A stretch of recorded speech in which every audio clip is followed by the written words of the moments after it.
Bonjour, nous bénissons le Seigneur ce matin. Nous lui rendons grâce pour tout ce qu'il fait. Alors, où que nous nous trouvons ce matin, je voudrais que tu bénisses la présence du Seigneur dans ta vie. Je voudrais que tu bénisses la grâce que le Seigneur t'accorde ce matin, d'écouter sa parole, d'être en sa présence, de le célébrer. Vous savez, c'est un privilège pour nous d'être en la présence de Dieu. Je vois ça comme un privilège. Imaginez-vous devant le premier ministre canadien. Imaginez-vous devant le président des États-Unis. Mais ce matin, vous êtes devant le président de tous les présidents. Vous êtes devant le roi de tous les rois, le Seigneur de tous les seigneurs. Bien-aimé, c'est un honneur, c'est un privilège, c'est une grâce. Et ce matin, apprécions cette grâce. Disons une fois de plus merci au Seigneur, au roi des rois, qui nous accueille ce matin, qui nous donne cette grâce, cette possibilité ce matin de nous tenir en sa présence. Oui, de nous tenir en sa présence. Bien-aimé, célèbre le Seigneur où que tu te trouves. Lève ta main droite et bénis le roi des rois. Glorifie l'Éternel des armées. Exalte son Saint-Nom ce matin. Ô Seigneur qui est comme toi, qui est semblable à toi, Seigneur, nous t'élèvons, nous t'honorons. Seigneur, nous te célébrons, nous te bénissons en ce jour. Nous t'exaltons, Dieu de gloire, Éternel des armées, car il n'y a point ton pareil. Nous te disons merci pour ce jour nouveau. Merci pour ta présence dans nos vies. Merci pour ce temps de célébration, pour ce temps de louange, d'adoration. Ô Père, nous te glorifions pour ta présence dans nos vies. Merci Seigneur pour la parole que nous allons recevoir. Que ton nom soit glorifié. Au nom de Jésus. Amen. Vous savez, Dieu travaille avec nous. Amen. J'ai eu le passage qu'un bien-aimé a donné. Ça m'a fait rire. Quand j'ai souri, le pasteur a vu mon sourire, mais il ne sait pas pourquoi j'ai souri. Parce que justement, c'est ça mon message. Cette parole donnée, c'est tout ça mon message. Amen. C'est tout mon message. Et vous allez comprendre pourquoi. Alors, un jour, quelqu'un m'a abordé.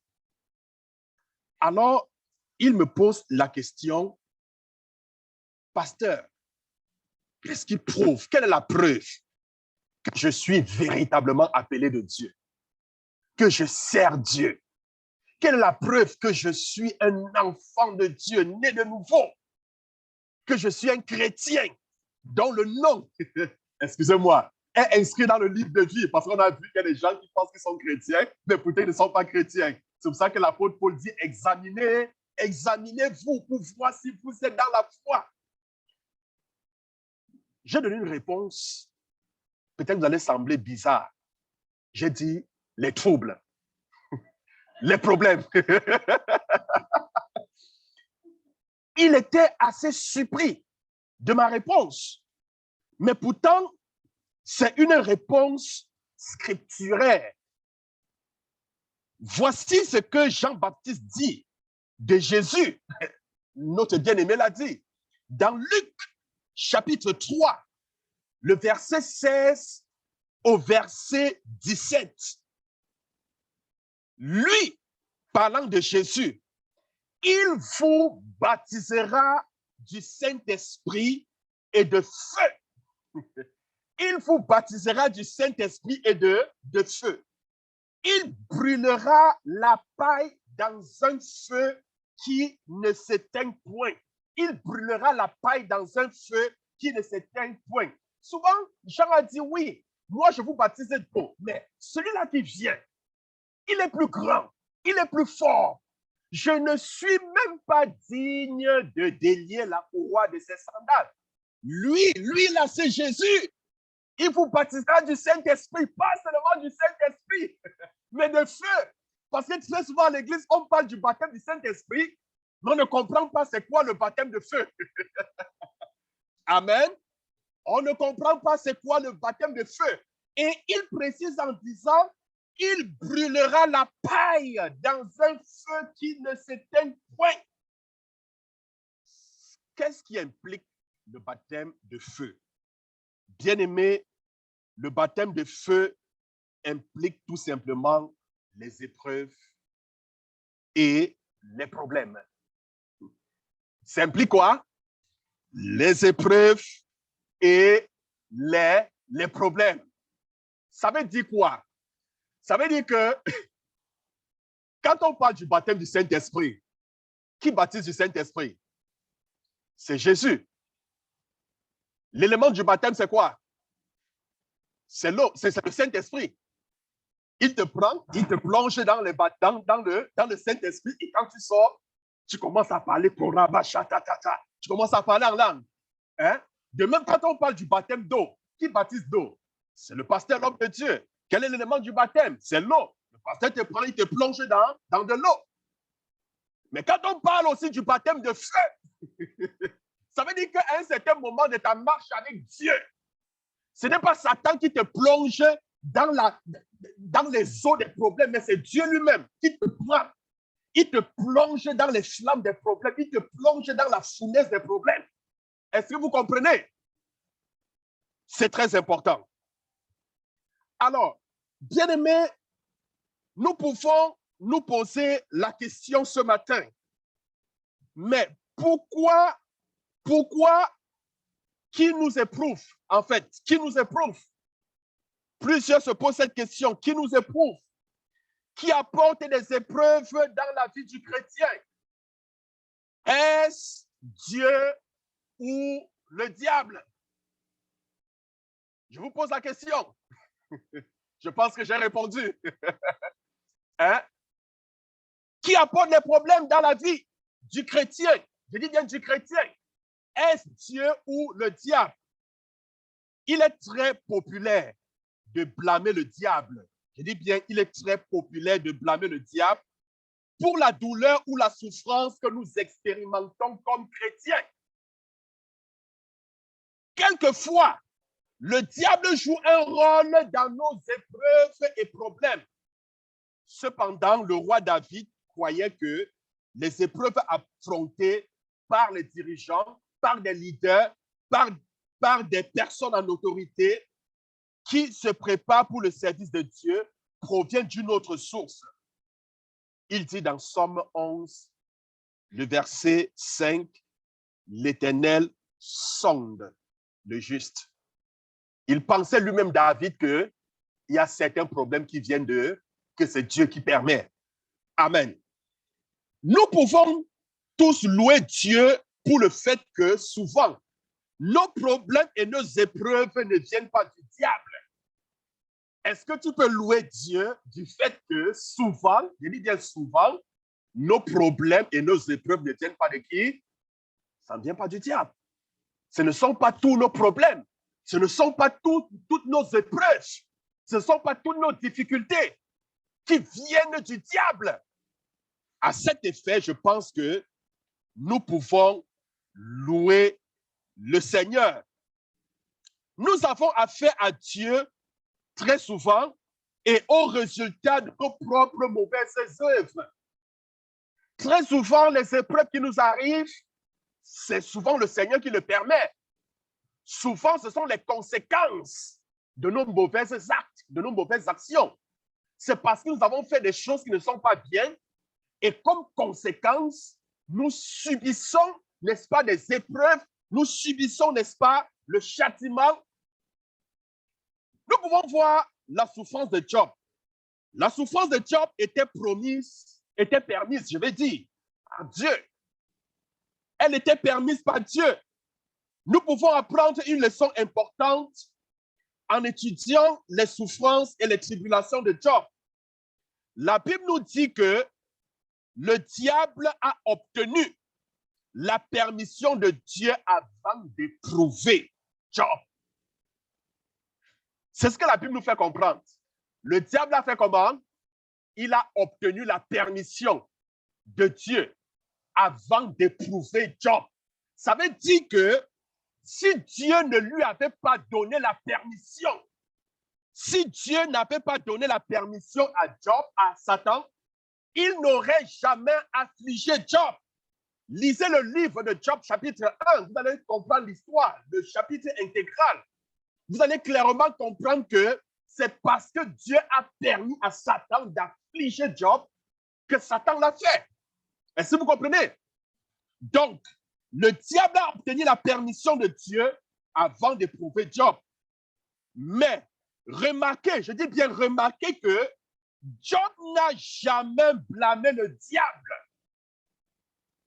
Job n'a jamais blâmé qui? Le diable. Il est dit, je lis dans Job chapitre 19, le verset 21. Job chapitre 19, le verset 21. Il dit, ayez pitié de moi, vous, mes amis, car la main de Dieu m'a frappé. Est-ce qu'il a dit la main de Satan m'a frappé? Est-ce qu'il a dit que Satan m'a affligé? Il dit non, la main de Dieu m'a frappé. Regardons Job au chapitre 13, le verset 15. Job chapitre 13, le verset 15. Il dit, voici, il me tuera. Je n'ai rien à espérer. Mais devant lui, je défendrai ma conduite. Il me tuera. Il parle de qui? Il parle de Dieu. Il ne parle pas de Satan. Est-ce que vous comprenez? Il ne parle pas de Satan. Même si Job retenait ceci ce matin, même si Job était en train d'être attaqué par Satan, je dis bien, même s'il était en train d'être attaqué par Satan, il parlait avec Dieu, non pas avec le diable. Est-ce que quelqu'un me comprend?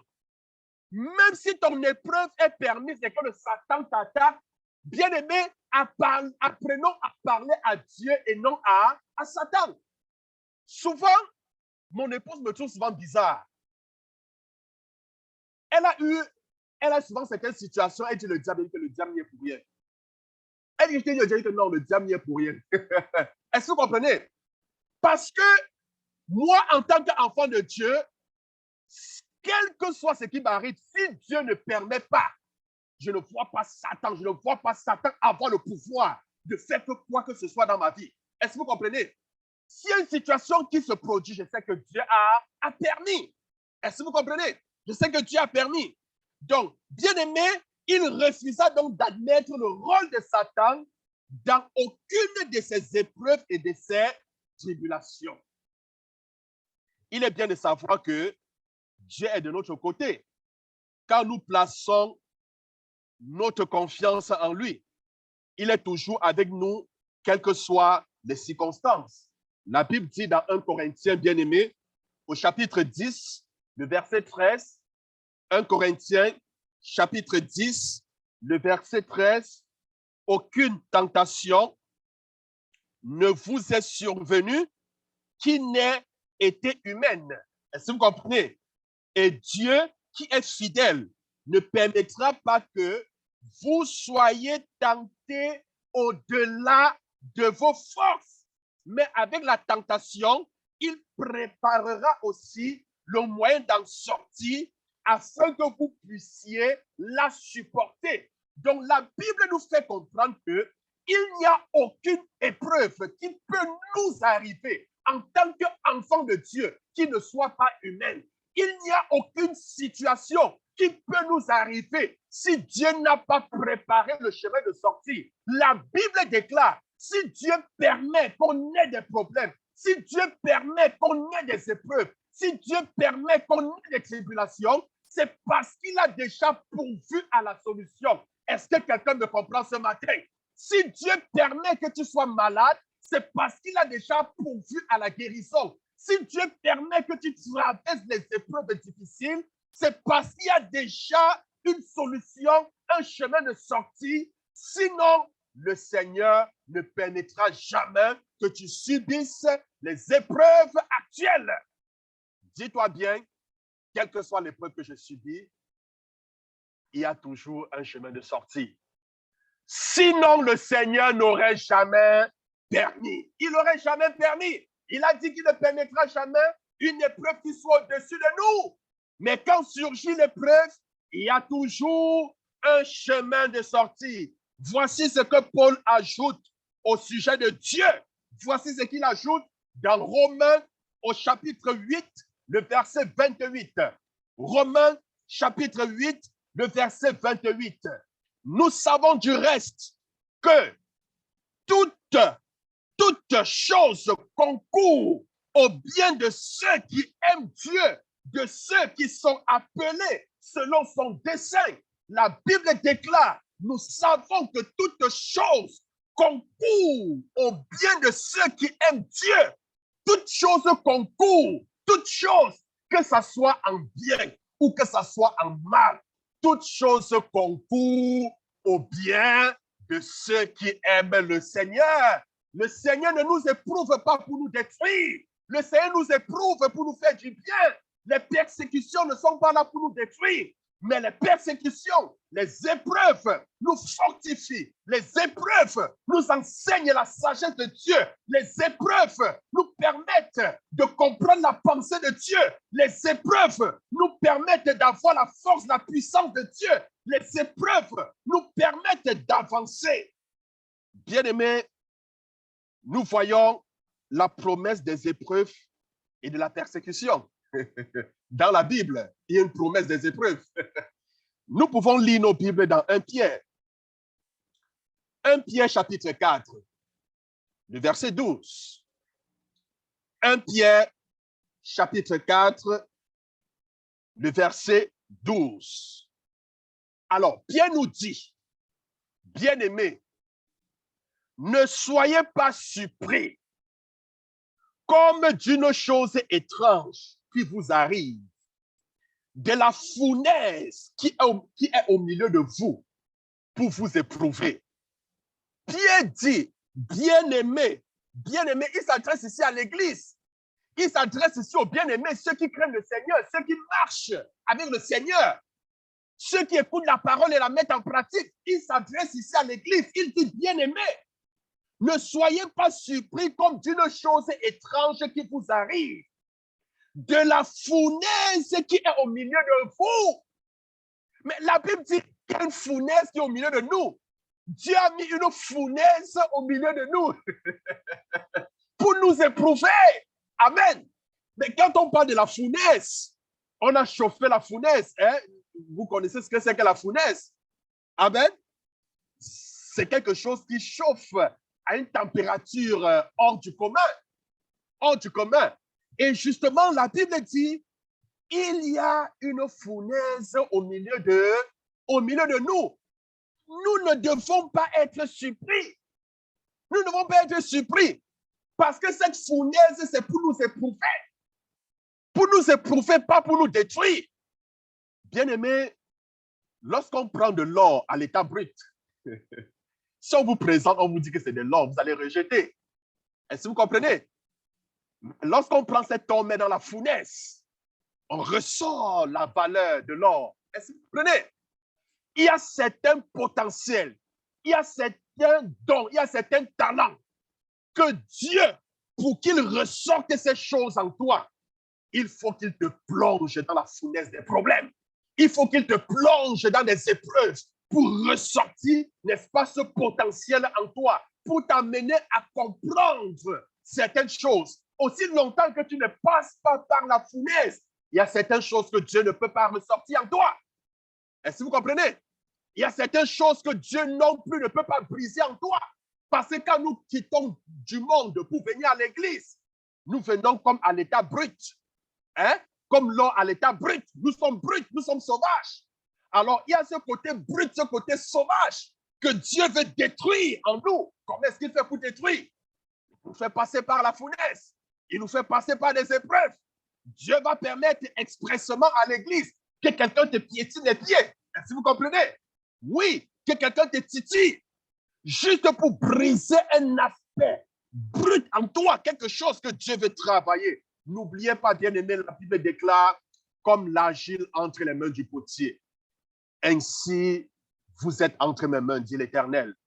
Ce n'est pas au vase de dire au potier la forme qu'il voudrait occuper, mais c'est le potier qui décide de la forme qu'il doit donner au vase. Alors, lorsqu'il se moule un vase, lorsque celui-ci ne réussit pas, qu'est-ce qu'il fait?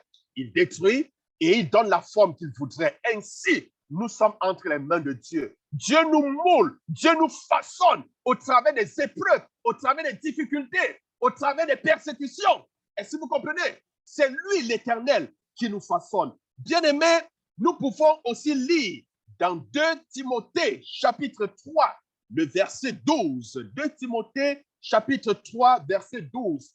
Or, tous ceux qui veulent vivre pieusement en Jésus-Christ seront persécutés.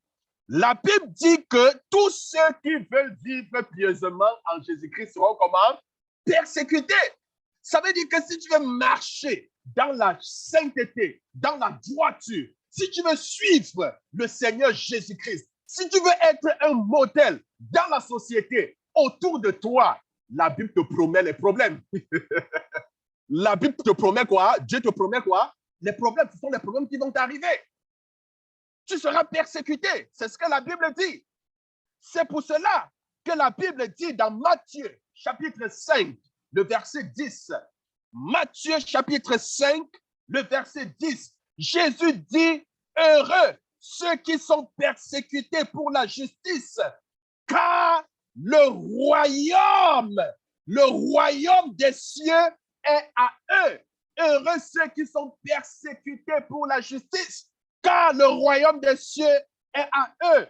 Bien-aimés, je voudrais encourager nos bien-aimés qui sont persécutés, même nos bien-aimés qui sont tués sous d'autres cieux dans ce monde à cause de l'évangile.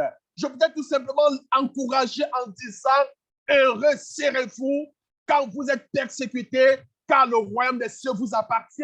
Telle est la parole de Dieu pour nous, telle est la parole de Dieu pour ses enfants. Bien-aimés, personnellement, j'ai expérimenté des moments de trouble dans ma vie. Beaucoup de moments de trouble. Trouble, persécution, de tout genre, de tout genre. Mais ce qui m'a aidé, ce qui m'a remonté, ce qui m'a encouragé, c'est-à-dire au cœur des épreuves et des tumultes que j'affrontais, le Seigneur m'a donné beaucoup d'encouragement par ses promesses. Il y a notamment 2 versets qui m'ont beaucoup aidé. Il s'agit de Ésaïe 40, le verset 31, et Deutéronome 23, le verset 11. Ésaïe 40, le verset 31. La Bible dit, mais ceux qui se confient en l'Éternel renouvellent leur force. Ils prennent le vol comme les aigles. Ils prennent le vol comme les aigles. Est-ce que quelqu'un peut dire Amen? Je n'ai pas entendu ton Amen. Depuis ta maison, je veux entendre ton Amen. Oui. Bien-aimé, dans Deutéronome 32, le verset 11, je lis, pareil à l'aigle qui éveille sa couvée, voltige sur ses petits, déploie ses ailes, les prend, les porte sur ses plumes. Je vais vous expliquer tout à l'heure ces 2 versets. Amen. Parce que ça m'a beaucoup aidé. Ces 2 versets, en fait, m'ont beaucoup aidé à triompher. Je dis bien, ces 2 versets m'ont aidé à triompher des problèmes et du découragement. Je ne voudrais pas tout simplement étaler parce que si je me mets à raconter mon histoire, je prendrais 2 jours, 3 jours, 1 semaine, je ne terminerai pas. Mais ces deux versets m'ont aidé à triompher de quoi? Des problèmes et du découragement. Alors, afin de pouvoir apprécier le merveilleux confort de ces promesses, nous devons connaître certaines choses au sujet de la mère aigle. Amen. C'est très important. Ainsi que la méthode dont elle élève, dont elle entraîne ses aiglons. C'est important. Alors, l'aigle construit. Est-ce qu'il y a l'aigle ici? Je n'en ai jamais vu. Il y en a. En été, on voit plus en été. Ça dépend où est-ce qu'on se trouve. Oui. Alors, l'aigle construit son nid très souvent sur les pics élevés des massifs montagneux les plus hauts. Il choisit les massifs montagneux les plus hauts pour construire son nid. Elle se sert de branches épineuses pour tisser une structure solide afin de déposer ses œufs. Des matériaux doux combinés avec des plumes tirées de sa poitrine sont ensuite placés à l'intérieur du nid. Alors, ceci forme en fait un endroit attrayant et chaud pour les tout petits, les aiglons qu'elle attend. Donc, vous voyez, les aiglons, avant de venir au monde, ils naissent déjà dans un environnement très confortable. Donc, ils ont nid, ils sont au chaud. Une fois arrivés au monde, les aiglons habitent dans un nid réchauffé, haut par-dessus du danger. Parce qu'elle choisit le haut. Pourquoi elle choisit? Pour éviter les dangers. C'est pour ça qu'elle passe ses péchés loin. Qui va grimper là pour essayer? Ce n'est pas évident. Donc, elle vient dans un confort, le nid est réchauffé, au-dessus des dangers, la mère les nourrit, les protège, elle pourvoit à tous les besoins.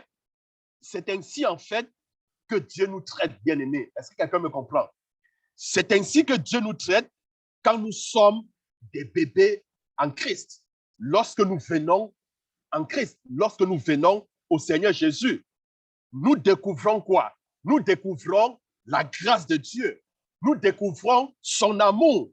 Nous découvrons le pardon. Nous découvrons l'abondance provision d'un Père compatissant et gentil. Il est toujours là pour prendre soin de nous. Il est toujours là à chaque fois. Non, nous découvrons sa bonté. Nous aimons demeurer dans un lieu sûr, jouissant, n'est-ce pas, comme la Bible dit dans 1 Pierre 2, verset 2, du lait spirituel.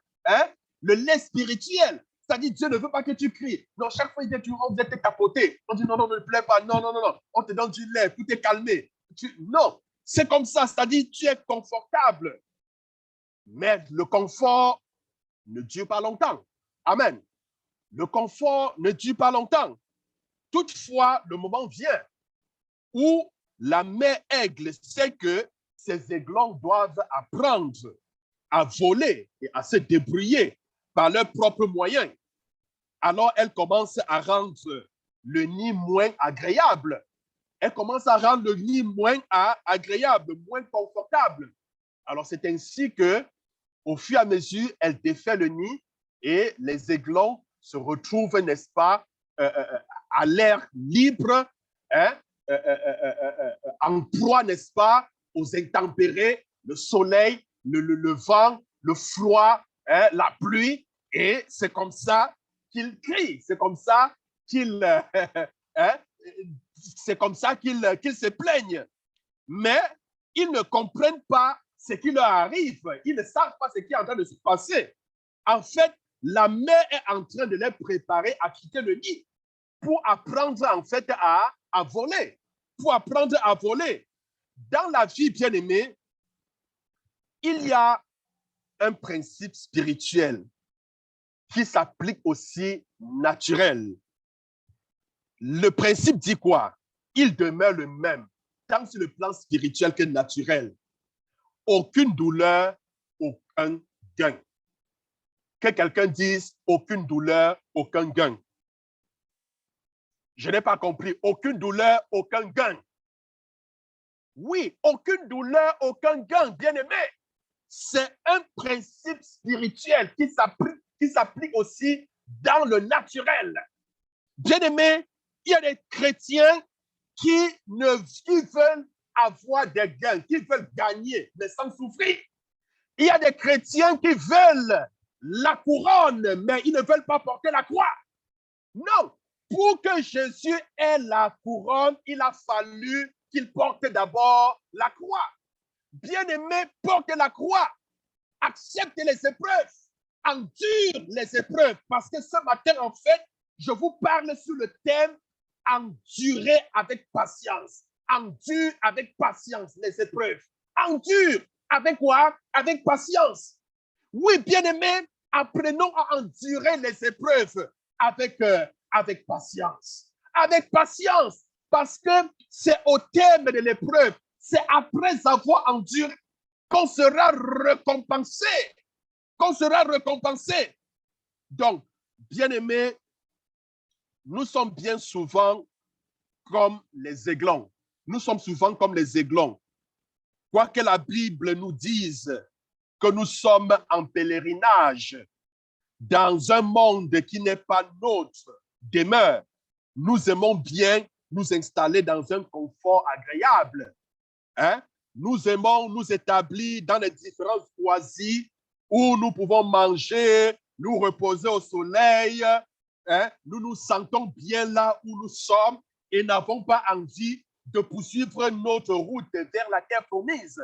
C'est-à-dire souvent, nous nous contentons, nous nous plaisons dans notre confort au point où on ne veut pas avancer avec le Seigneur. On se contente de là où nous sommes, dans notre état de bébé spirituel. On ne peut pas avancer. Non, nous entendons même la parole, nous écoutons la prédication et en sommes réconfortés. Nous en parlons avec d'autres qui aiment. Mais quand le Seigneur nous parle, nous sommes trop distraits par notre confort pour l'entendre. Quand Dieu s'adresse à nous, à cause de notre confort, nous sommes tellement distraits au point de ne pas entendre la voix du Seigneur. Mais il arrive un moment où Dieu décide qu'il est temps pour nous de grandir un peu plus. Amen.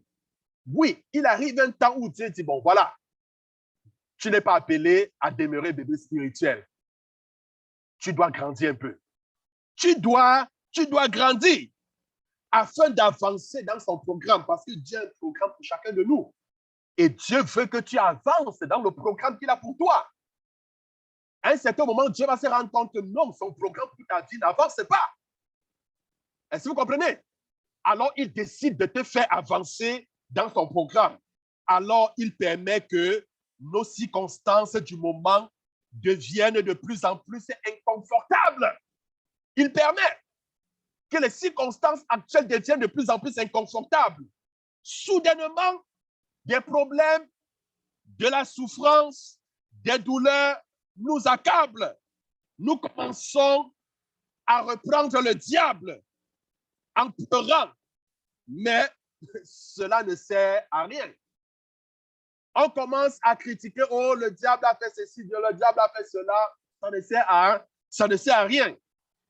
Quand la douleur finit par accomplir sa tâche, je dis bien quand la douleur finit par accomplir sa tâche, nous sommes à nouveau en mesure d'entendre le Seigneur et d'écouter sa voix. Il nous montre l'étape suivante dans son plan pour notre vie. Dieu va nous enseigner à prendre de l'envol. Il va nous enseigner à voler. Alors, bien aimé, il est important à un certain moment pour nous, en tant qu'enfants de Dieu, d'apprendre à voler. Est-ce que vous comprenez? Parce qu'il y a des chrétiens qui dépendent absolument des autres, entièrement. Il y a un petit problème. Oh, pasteur, prie pour moi. Oh, bien-aimé, prie pour moi. Tel prie pour moi. Non, on ne refuse pas qu'on peut prier pour toi. Il viendra où il faut que tu pries pour toi. Il faut que tu pries aussi pour les autres. Parce que Jésus a dit, allez faire des nations des disciples. L'objectif étant de faire des nations des disciples et non des chauffeurs de banque. Excusez-moi de l'expression. Les chauffeurs de banque sont des gens qui viennent s'asseoir le dimanche, ils écoutent la parole, ils se laissent, et puis, pasteur, prie pour moi. Après un an, pasteur, prie pour moi. 2 ans, pasteur, prie pour moi. 3 ans, prie pour moi, prie pour moi. Il n'a jamais prié pour les autres. Est-ce que vous comprenez? Il n'a jamais pris de l'envol. Non, non, non. nous devons apprendre à voler. Donc, un moment arrive où le Seigneur t'enseigne à voler de tes propres ailes. Est-ce que quelqu'un peut dire Amen? Oui, à voler de tes propres ailes. À pouvoir te lever et dire non au diable. À te lever à dire Satan anathème. À te lever à dire je réprimande tout plan de l'ennemi. Je conteste, à te lever à dire toute arme forgée contre moi. J'annule au nom de Jésus. Le moment doit arriver où tu dois déclarer les choses sur la terre et que cela s'accomplisse dans le ciel. Bien-aimé, un moment viendra où tu dois apprendre à voler de tes propres ailes. La leçon de vol, bien-aimé, c'est très important. La mère des aiglons, en fait, la Bible dit, déploie ses ailes, les prend, les porte sur ses plumes.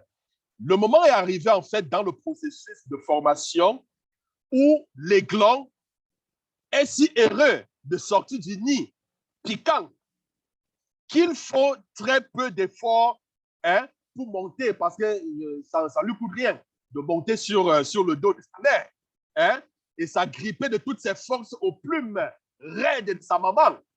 Alors, il ne sait pas ce qu'il attend. C'est bon de voler sur le dos de sa mère, mais il est encore plus intéressant de voler de ses propres ailes. Amen. C'est encore plus intéressant. Alors, la mère aigle alors prend son essor. S'élevant dans le ciel, l'aiglon vole pour la première fois. Pour la première fois, la mère prend le vent sous ses ailes et monte jusqu'à ce qu'il soit à des milliers de pieds au-dessus des vallées. L'aiglon croit que c'est une très belle aventure. Est-ce que vous comprenez? Jusqu'à là, il n'a pas idée de ce qui se passe. C'est le temps de voler. Oui, le petit aiglon, c'est le temps de voler. Qu'est-ce qui se passe? Soudainement, la mère fait un piquet qui laisse son petit tout seul dans les airs. C'est juste un piquet, il se retrouve tout seul dans le ciel. Terrifié, l'aiglon se bat. Il se débat. Il essaye désespérément de contrôler son destin. Est-ce que vous comprenez? Pour lui, tout le monde l'a abandonné. Tout s'écroule. Sa vie n'est plus rien. Oui, tout est fini pour lui. Il plonge et plonge vers le ciel, voyant arriver le moment de sa destruction.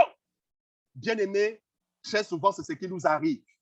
Quand Dieu nous apprend à voler, oui, nous montons des hauteurs avec lui et puis nous lâche. Il nous lâche. Oui, il veut que tu déploies tes ailes. Il veut que tu apprennes à voler.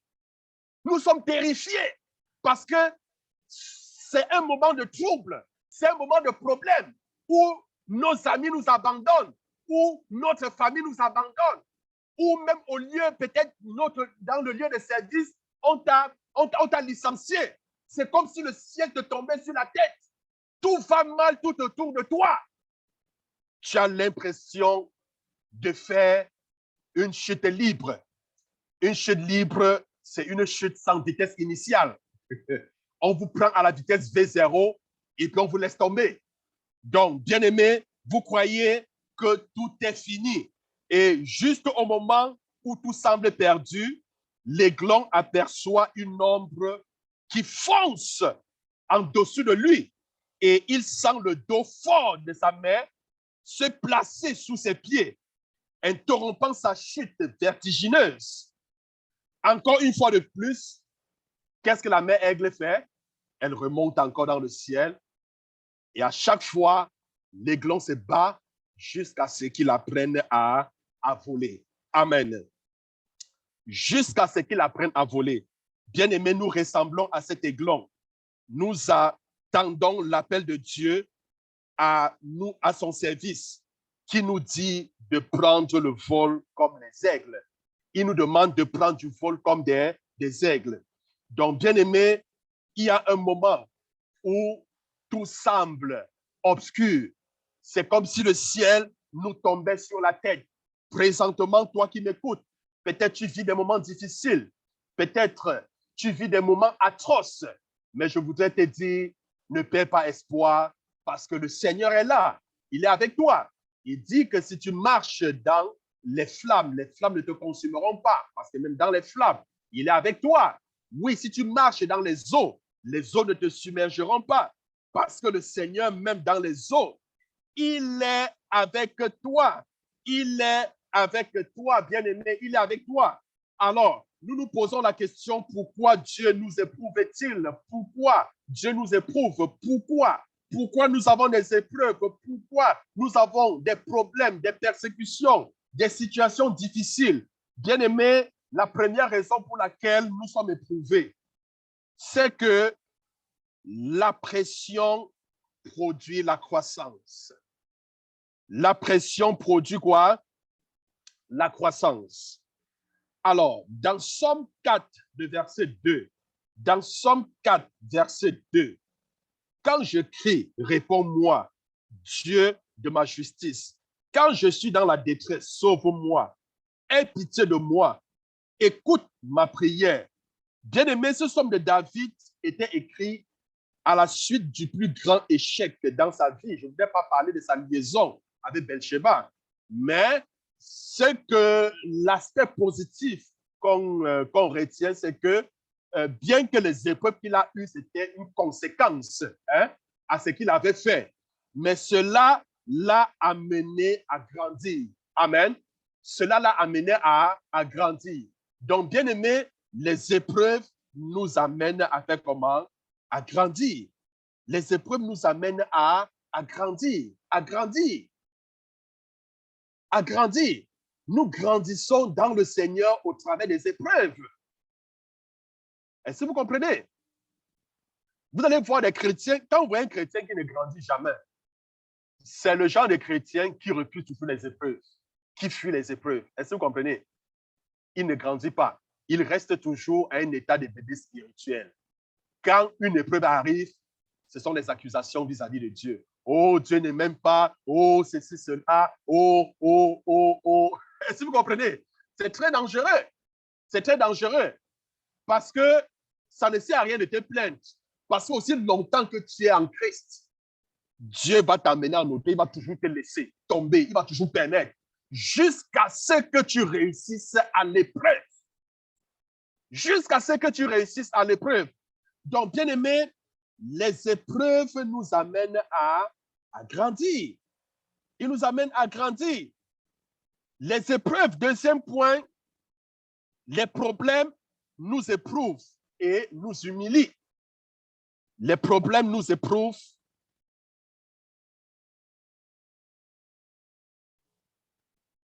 Dans Deutéronome 8, verset 15,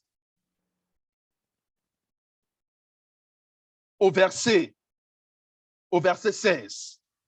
Avant de lire le verset, Dieu désire savoir en fait si nous le servons parce que nous l'aimons ou si nous le servons à cause de toutes les bénédictions qu'il nous donne. Est-ce que vous comprenez? Le Seigneur aimerait le savoir. Est-ce que tu me sers parce que tu m'aimes ou alors est-ce que tu me sers à cause de toutes les bénédictions que je te donne? Jésus avait découvert que certains le suivaient en fait à cause des pains et des poissons. Hein? Beaucoup suivaient le Seigneur pas à cause de l'amour qu'ils avaient pour le Seigneur, mais c'était à cause des pains, des poissons, parce que Jésus leur donnait à manger. C'est-à-dire à cause des choses qu'ils pouvaient obtenir de sa part et non à cause de leur amour. Moïse donne une description des actions de Dieu quand il a fait sortir les enfants d'Israël du pays d'Égypte. Nous lisons dans Deutéronome au chapitre 8, le verset 15 au verset 16. Qui t'a fait marcher dans ce grand et affreux désert où il y a des serpents brûlants et des scorpions, dans les lieux arides, sans eau, et qui a fait jaillir pour toi de l'eau du rocher le plus dur? Qui t'a fait manger dans le désert la manne inconnue à tes pères, afin de t'humilier et de t'éprouver pour te faire ensuite du bien? Donc, en fait, la Bible décrit ici les souffrances que le peuple d'Israël a eues. Hein? toutes les souffrances qu'ils ont endurées dans le désert, qu'ils ont mangé la manne, qu'ils ont été éprouvés. Mais la Bible dit que ce n'était pas pour les détruire, mais c'était pour les faire du bien. Amen. C'était pour les faire du bien. C'était pour les faire du bien ensuite. Donc, bien aimé, comprends donc que quoi que tu traverses, quelles que soient ces épreuves, ce n'est pas pour te détruire que Dieu permet. Ce n'est pas pour te nuire, mais c'est pour te faire du bien par la suite. Pourquoi Dieu a-t-il permis des épreuves aussi sévères? Mais pour leur faire ensuite du bien. Parce que quand vous regardez l'histoire du peuple d'Israël, vous vous posez la question, quand Dieu les fait sortir de l'Égypte, il les fait passer par le désert. Mais vous posez la question, mais pourquoi Dieu les a fait passer par le désert? Pourtant, il y avait un autre raccourci, il y avait un autre chemin. Est-ce que vous comprenez? Quand on parle du désert, mais le désert, c'est un moment d'épreuve, c'est un moment de tribulation, c'est un moment de difficulté. Et le désert, c'est un passage obligatoire pour chaque chrétien. Quand Dieu te sort de l'Égypte, bien-aimé pour Canaan, tu dois passer par le désert.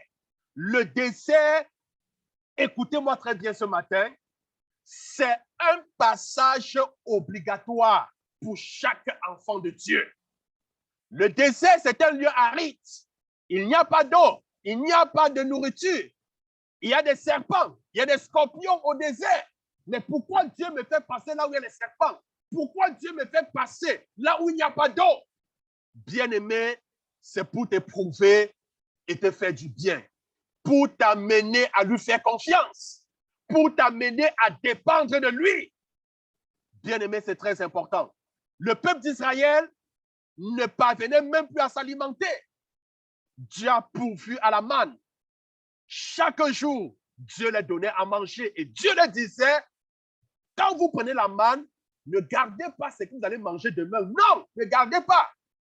C'était une façon de les apprendre à compter sur Dieu tous les jours.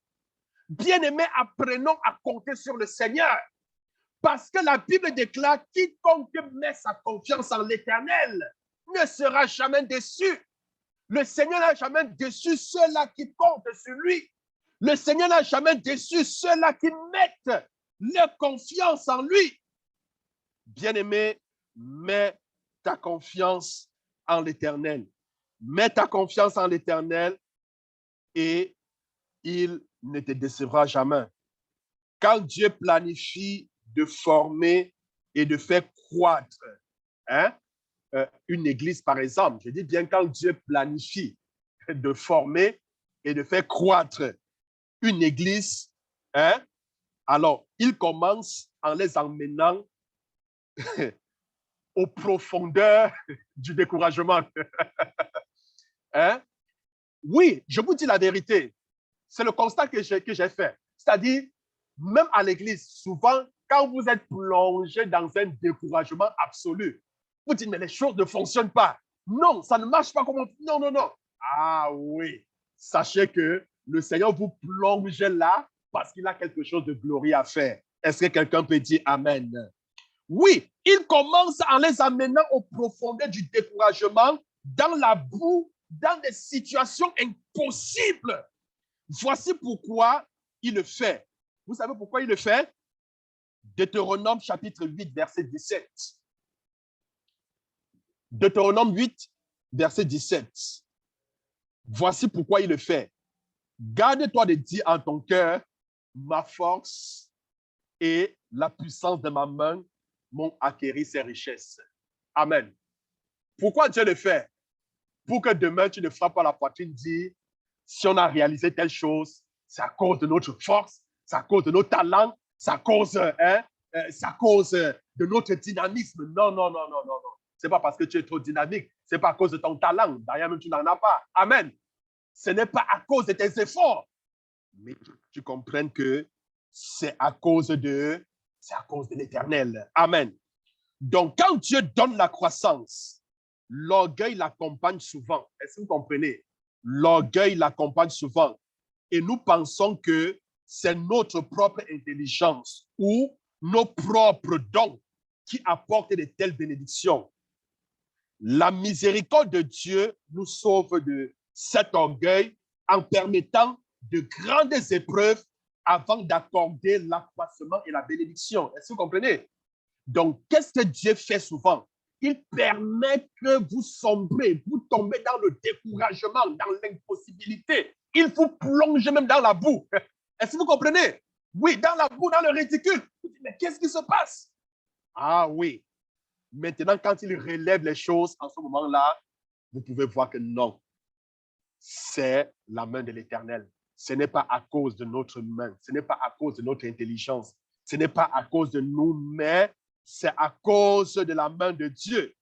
Ceci est arrivé, bien-aimé, dans la vie de Job. Le diable dit à Dieu, Job te sait seulement parce que tu l'as beaucoup béni avec des choses matérielles. Il dit parce que tu l'as beaucoup béni avec des choses matérielles. Enlève-lui ces choses. Job te maudira. Dieu répondit au défi de Satan en lui donnant la permission d'enlever à Job tout ce qu'il possédait. Oui, comment Job réagit? Comment réagit Job après que Satan eut tué tous ses troupeaux, ses enfants et détruit tous ses biens? Comment est-ce qu'il s'est comporté? Hein? La Bible dit dans Job 1, verset 20, Job se jetant à terre et il se prosterna. Il s'est mis à genoux et il a adoré le Seigneur. Amen. Après que le diable ait tué ses enfants, après que le diable ait tué tous ses troupeaux, après que le diable ait pillé toutes ses bénédictions, après que le diable, comme ça ne suffisait pas, l'a infligé d'une maladie, d'un ulcère de la tête à la plante des pieds. Quelle était la réaction de Job? Il s'est prosterné et il a adoré le Seigneur. Sa femme lui a même dit, maudit ce Dieu et meurt. Qu'est-ce qu'il a dit? Tais-toi, femme. Tais-toi. Mais quoi? Un homme ne peut pas aussi recevoir ce qui est mauvais de Dieu. C'était sa réaction. Donc, ça veut dire que ce n'est que le bien qui peut m'arriver. Dieu ne peut pas permettre que le mauvais m'arrive. C'était sa réponse. Comme pour dire à sa femme que ce qui m'arrive, Dieu l'a permis. Déjà, même que dans ses épreuves, bien que c'était Satan qui le faisait, il n'a jamais accusé, il n'a jamais parlé à... Hein? Non, il disait, Dieu m'a frappé, il disait ceci, cela. Est-ce que vous comprenez?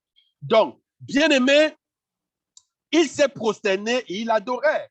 Donc, Job prouva que les accusations de Satan étaient fausses et que son amour pour Dieu était sincère.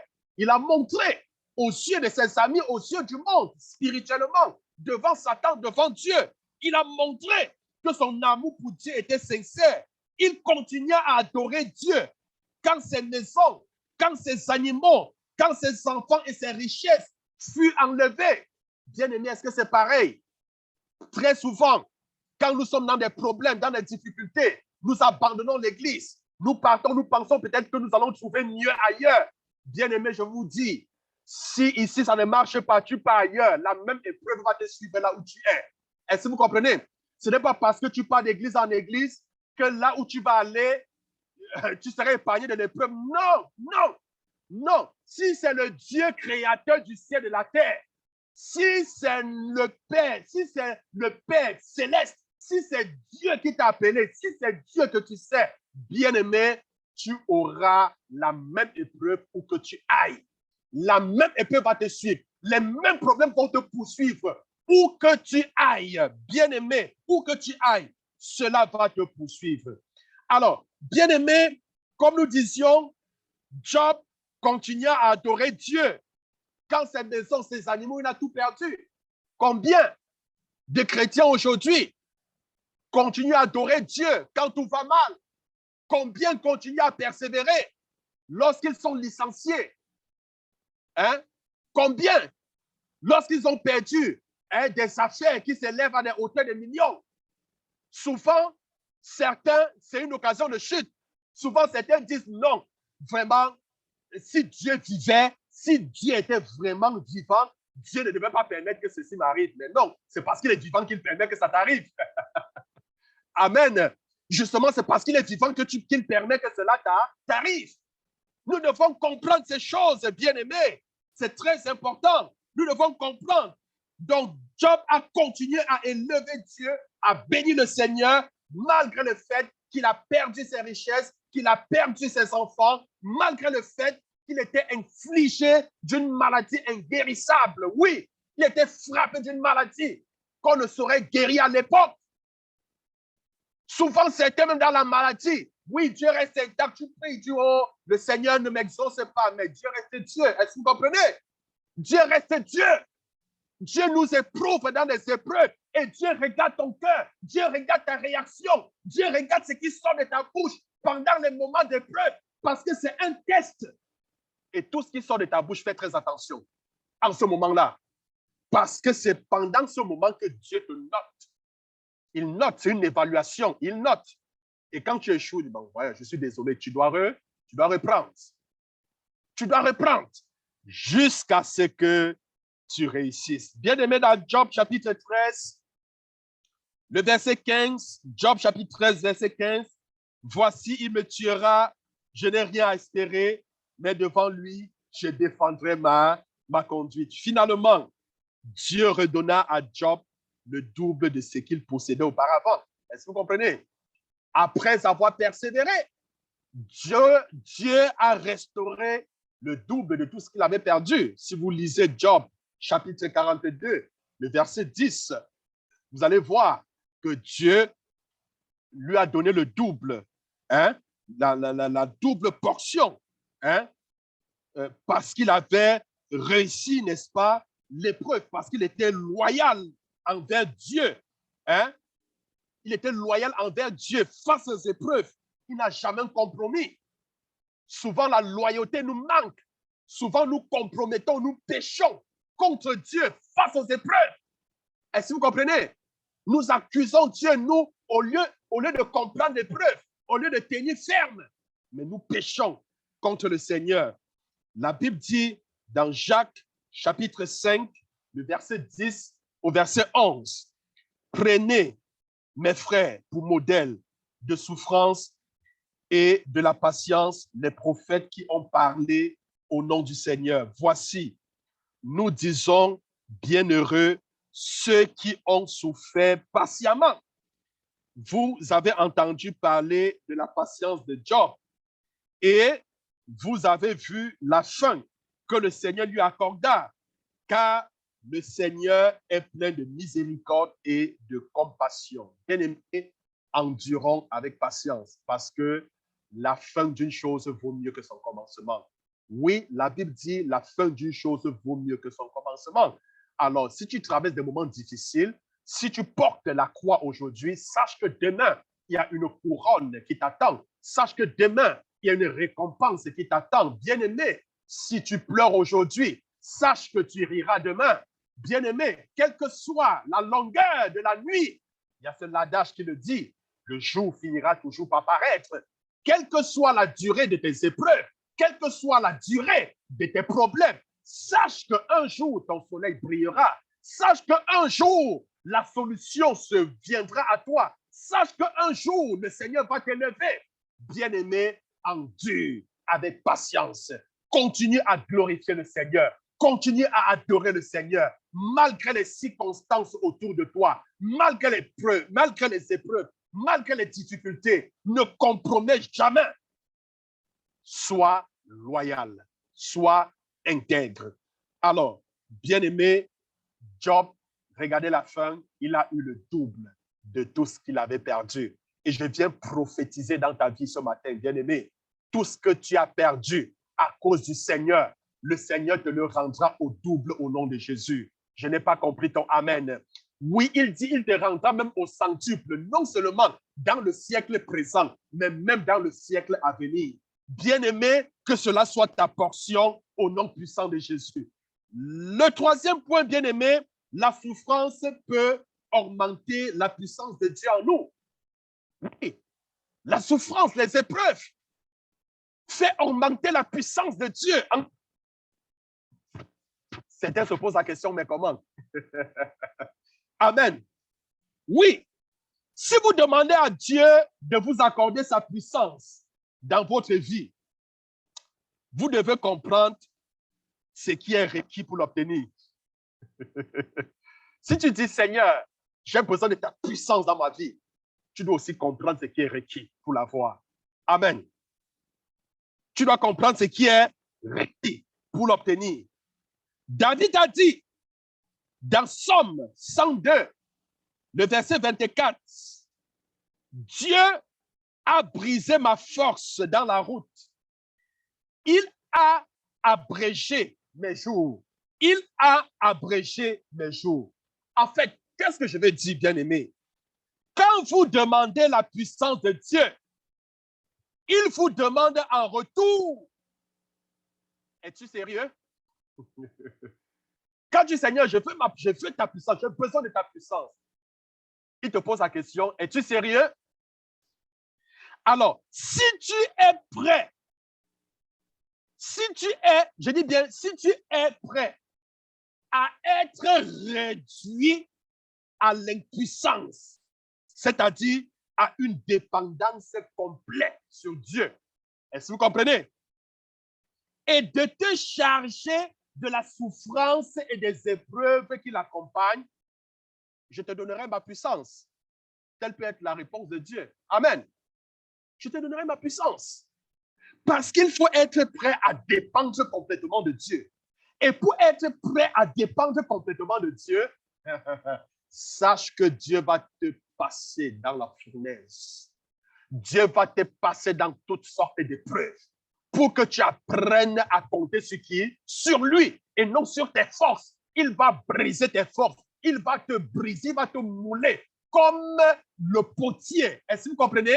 Qui fait quoi? Comme le potier qui est en train de se faire un vase en argile. Est-ce que vous comprenez? Il va te mouler.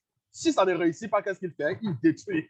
Il te moule encore jusqu'à ce que tu obtiennes la forme qu'il désire. Gloire à Dieu. Bien-aimé, le 4e point, pour chuter, je ne pourrais pas terminer tous les points, mais je vais m'arrêter au 4e point. Les afflictions, les épreuves, ce n'est pas ceux qui sont choisis de ceux qui sont élus. Amen. Les afflictions, ce n'est pas ceux qui sont choisis et ceux qui sont élus. Amen. Tu peux être choisi, mais tu peux ne pas être élu. Amen. Oui. Donc, tu peux être appelé, hein, et puis tu n'es pas choisi. Amen. Quelle est la différence entre les élus, les appelés, les choisis? Ce sont des épreuves. Amen.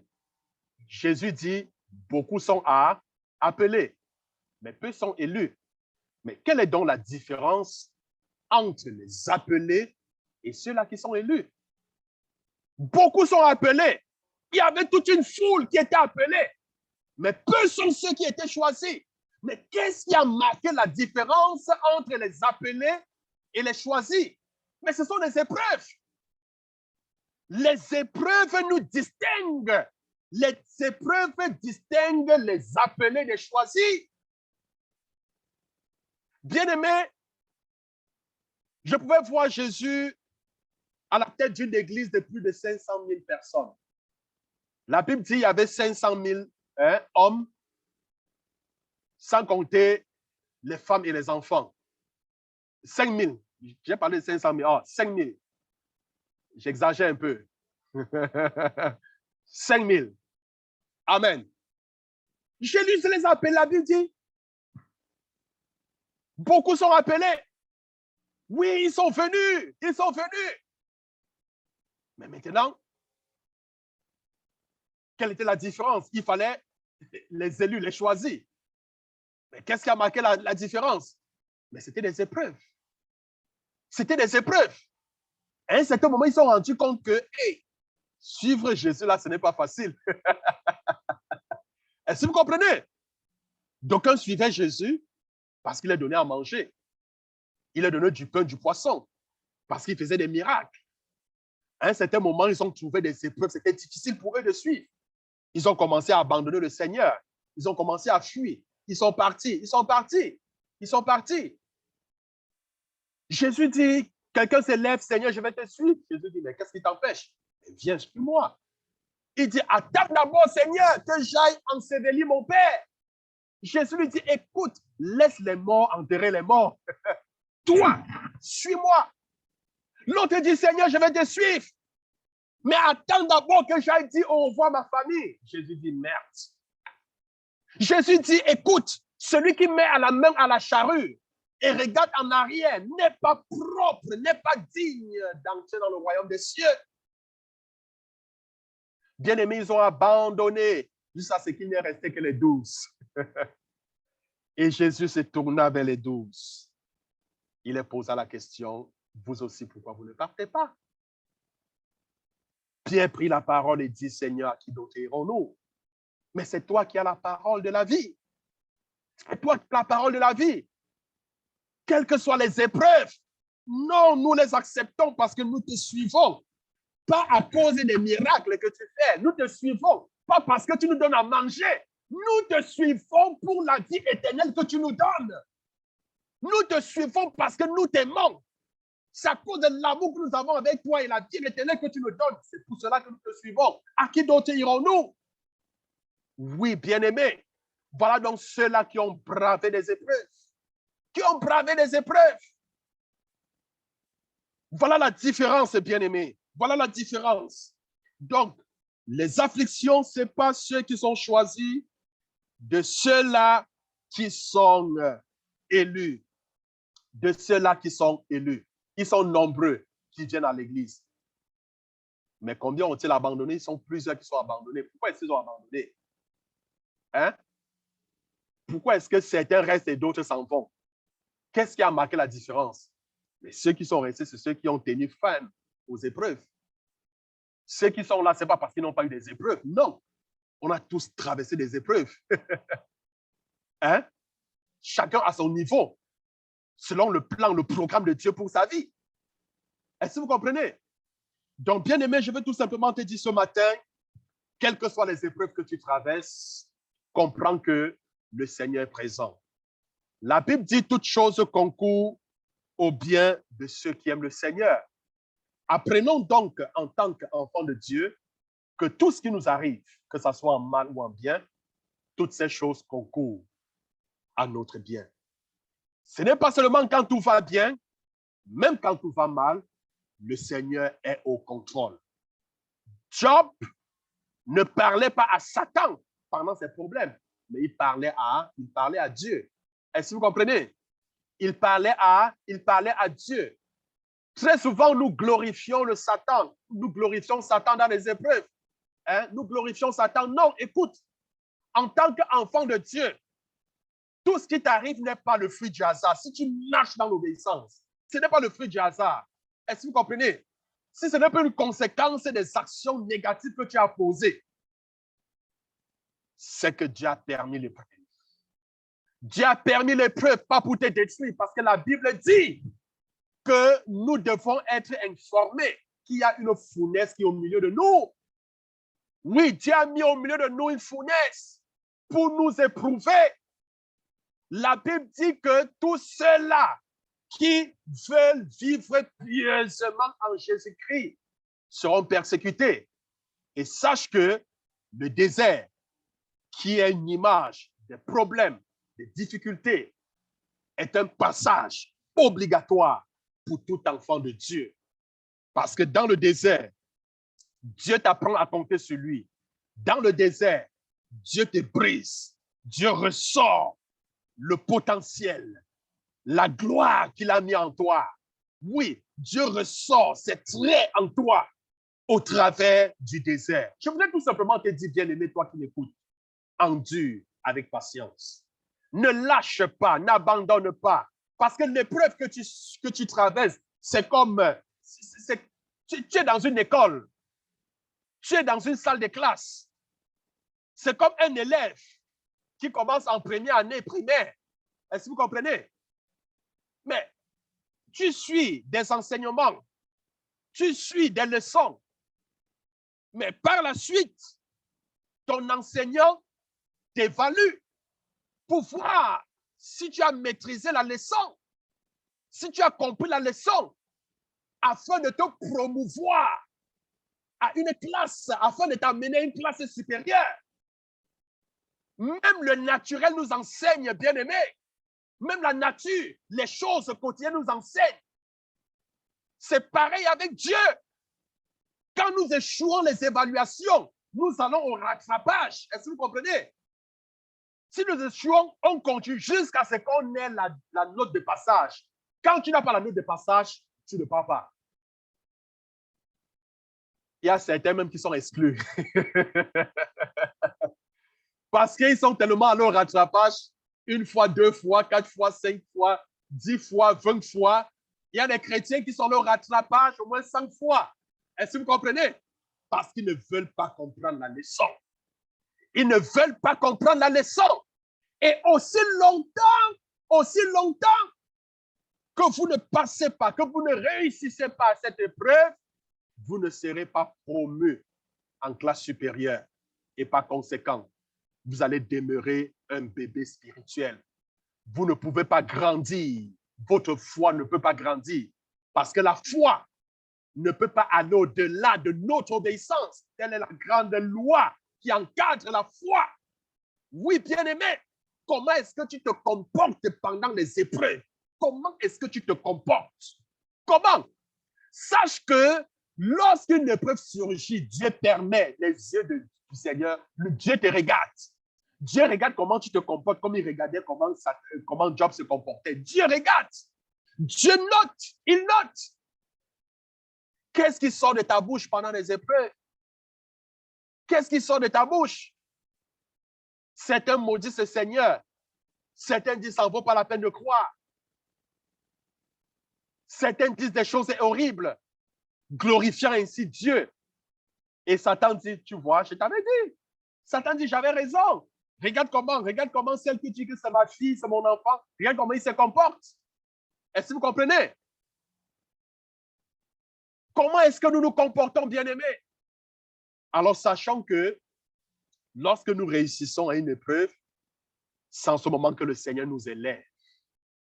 Parce qu'à chaque épreuve, il y a toujours une couronne qui nous attend. J'ai toujours compris cela. Quand une épreuve surgit dans ma vie, je sais qu'il y a une récompense qui m'attend. Est-ce que vous comprenez? Je sais qu'il y a une récompense, je le sais. Il y a une élévation spirituelle, il y a une récompense que Dieu a prévue pour moi. Que Dieu a prévue pour moi. Et quand vous avez cette mentalité, quand vous connaissez que quand l'épreuve survient et que Dieu a permis cette épreuve, bien aimé, vous savez comment vous tenir. Vous priez, quelle que soit l'épreuve, vous endurez. Est-ce que vous comprenez?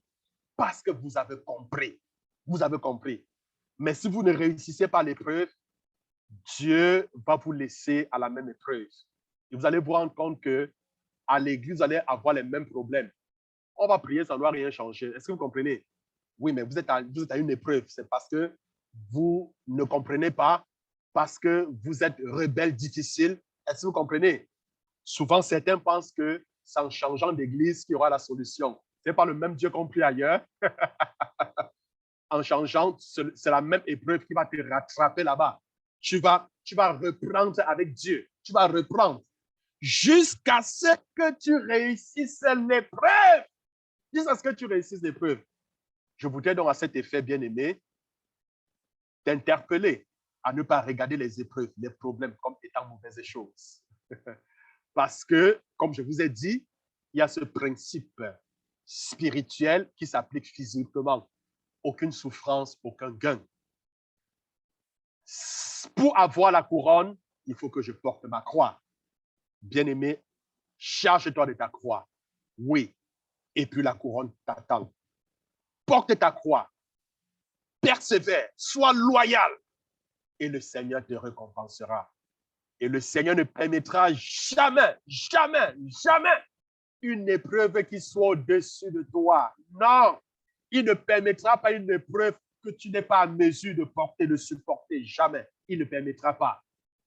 S'il permet que tu traverses une épreuve, justement, c'est parce qu'il t'a donné les moyens, il dit bien les moyens, tous les moyens nécessaires de pouvoir supporter, de pouvoir endurer cette épreuve.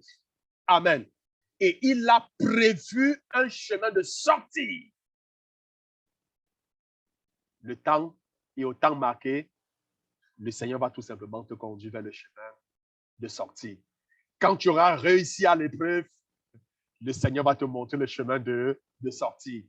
Mais tant que tu ne réussis pas, comme le peuple d'Israël, ils avaient une épreuve de 40 jours dans le désert. Mais parce qu'ils n'ont rien compris, le Seigneur a dit, OK, vous ne voulez pas comprendre la raison pour laquelle je vous fais passer par le désert? OK, vous allez tourner. 1 an est passé, ils n'ont pas compris. 2 ans est passé, ils sont restés parce qu'ils ne comprenaient pas. 3 ans, le Seigneur les a laissés à la même place, à la même position, à la même épreuve. 10 ans, le Seigneur les a laissés, même position, même épreuve, jusqu'à 40 ans. Est-ce que vous comprenez? 40 ans. C'est souvent malheureux parce qu'il y a certains chrétiens qui n'avancent pas dans le programme de Dieu. Est-ce que vous comprenez?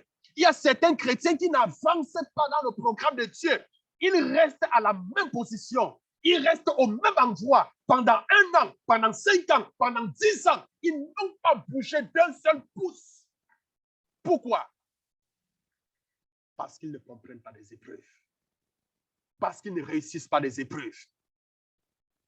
Parce qu'ils n'endurent pas les épreuves.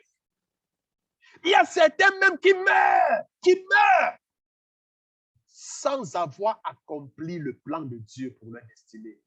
Est-ce que vous comprenez? Oui. Ceux qui sont sortis de l'Égypte, ils ne sont pas entrés à Canaan, hein? Hein? Sauf qui? Noé et qui? Josué et Caleb. C'est juste ces deux qui sont entrés. Oh, Dieu les faisait sortir de l'Égypte pour Canaan. Pourquoi est-ce qu'ils ne sont pas entrés?